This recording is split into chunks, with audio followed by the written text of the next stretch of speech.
শয়তান যে বাজাবে এই কথাটা আপনাদেরকে একটু বুঝাই। নেক কাজে ইন্নাশ শাইতানা লাকুম আদুউন ফাত্তাখিযুহু আদুওয়া। আল্লাহ কোরআনে বলেন, নিশ্চয়ই শয়তান তোমাদের দুশমন, তোমরা দুশমনকে দুশমন হিসাবে গ্রহণ করো। তার মানে শয়তানকে তোমরা আপন হিসাবে গ্রহণ করিও না। শয়তান হলো তোমাদের দুশমন, শয়তান তোমাদের বন্ধু নয়, শয়তান হলো তোমাদের দুশমন। আমাদের বন্ধু হলো আল্লাহ। জবান করেন, আমাদের বন্ধুকে আল্লাহ।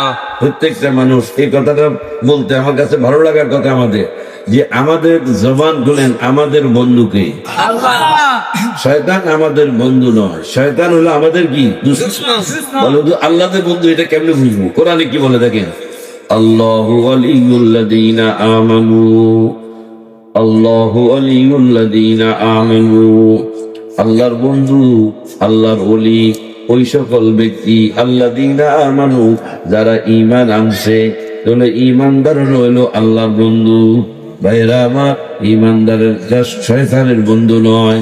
তাহলে আল্লাহর বন্ধু ওই সকল ব্যক্তি যারা ঈমানদার, কিন্তু তারা শয়তানের বন্ধু নয়। শয়তান হলো আমাদের দুশমন, আমাদের দুশমন।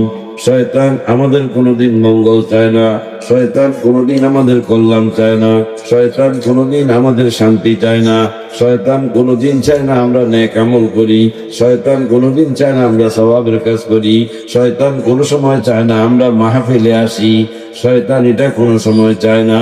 তাহলে শয়তান আমাদেরকে বাধা দিছিল যেন আমরা মাহফিলে আসতে না পারি, আমরা মাহফিলে বসতে না পারি, আমরা ওয়াজ নসিহত যেন শুনতে না পারি, আমরা ওয়াজ নসিহত যেন করতে না পারি।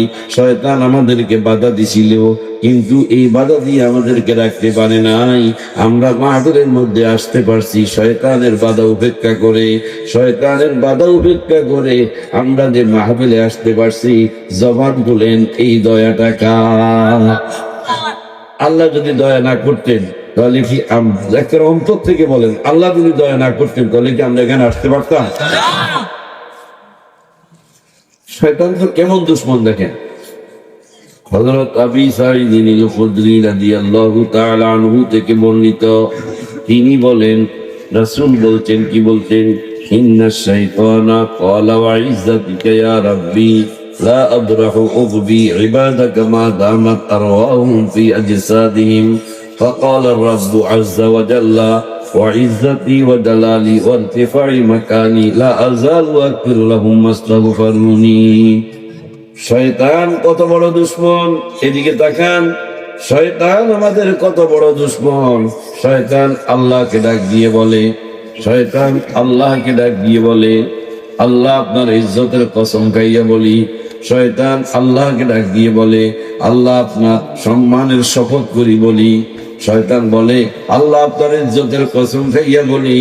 শয়তান বলে, আল্লাহ আপনার সম্মানের শপথ করি বলি, আপনার বান্দাদেরকে অবশ্যই অবশ্যই পথভ্রষ্ট করব, গোমরাহ করব। কতক্ষণ পর্যন্ত? 1 বছর নয়, 2 বছর নয়, 10 বছর নয়, 20 বছর নয়। শয়তান বলে, আমি অবশ্যই গোমরাহ করব, তাদের পিছনে লেগে থাকবো, তাদের শরীরের মধ্যে যতদিন রূহ থাকবে ততদিন পর্যন্ত। তাহলে শয়তান আমাদের পিছনে লেগে থাকবে আমাদের মরণ পর্যন্ত। এটা শয়তানের ঘোষণা।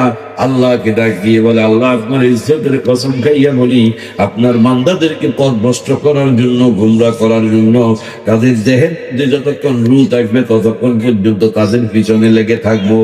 তাহলে এই যে একটা মজবুত ঘোষণা দিলেন আমার আল্লাহ।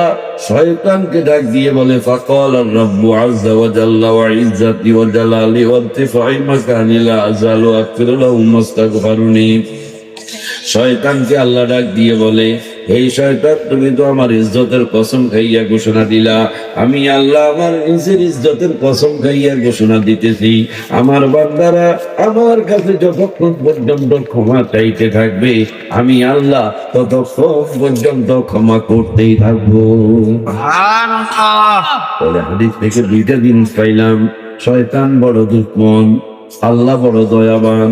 জবান খুলেন, শয়তান বড় দুশমন, আল্লাহ বড়, আল্লাহ বড়, আবার বলেন আল্লাহ বড় দয়াবান। আল্লাহ দয়া করছেন বিদায় শয়তানের বাধা উপেক্ষা করে এই রহমতের বাগানে বরকতের বাগানে, বেহেশতের বাগানে, এই গাউজিয়া হাফেজিয়া মাদ্রাসা এখানকার ময়দানে এই মাহফিলে আমরা উপস্থিত হতে পারছি, দয়াটা হলো আল্লাহ। জবান বলেন দয়াকা, আরো ধরে বলেন দয়াকা। তাহলে শুকরিয়াতান উচ্চ আওয়াজে সুন্দর আওয়াজে সকলে বলি আল্লাহ।